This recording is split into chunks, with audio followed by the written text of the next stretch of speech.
Jembatan budaya Sarangan.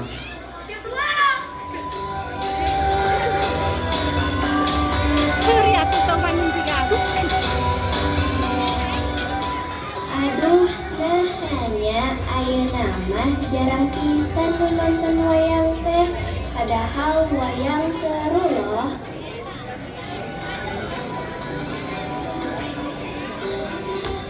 Sari, ulah ngeluh wae. Lamun teu aya anu nonton, nyaku urang mimitian heula. Maenya abdi nonton sorangan, Mak. Duh, kumahanya atuh. Sugan raja teh sadar kitu. Yen barudak ayeuna teh kurang minat ka budaya Sunda, utamana teh kanu wayang.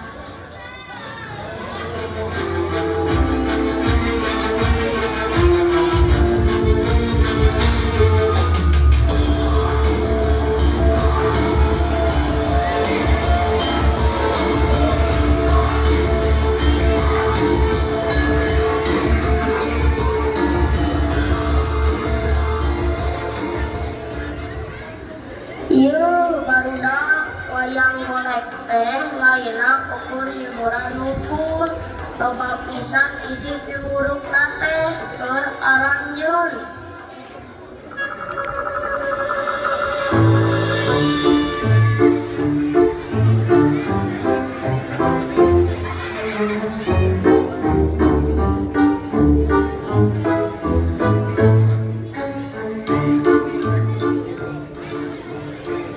Dalam wayang ayeuna mah kudu update, tapi ulah update hutangnya. Hehe. Cepet, mana mah loba omong ah. Ci kumaha ari update teh? Nya eta mah urusan si padalang atuh, mane kudu urang memikiran heueuh. Padahalnya dina wayang teh loba pisan ngajarkeun urang jadi jalma hade. Nah hanya barudak ayeuna kalakah leuwih milih HP. Nya hade ka indung, hade ka gurut, jeung ka dompet sorangan. Hehe.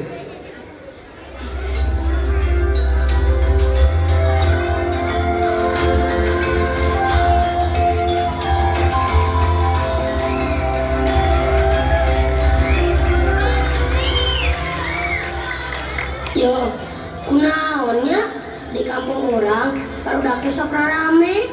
Naon eta teh atulah? Mabar, top up, naon atuh eta teh? Bahasa naon sih? Ampun paduka, ayeuna teh barudak loba nu boho kana budaya. Jadi lolobana teh kanu game online anu di handphone. Atuh pira kuraja teh teu update itu.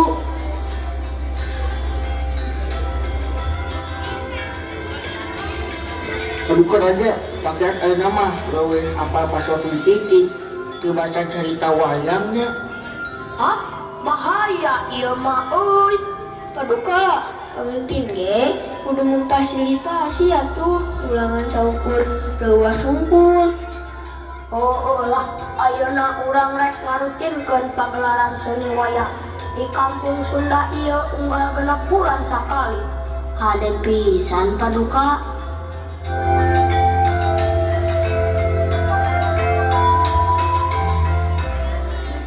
Wayang teh teu kuno, lamun caritana lucu pasti barudak resep. Laras pisan, peran kolot ge penting pisan di imah. Ulah ngantep barudak anteng nyaok kanu HP.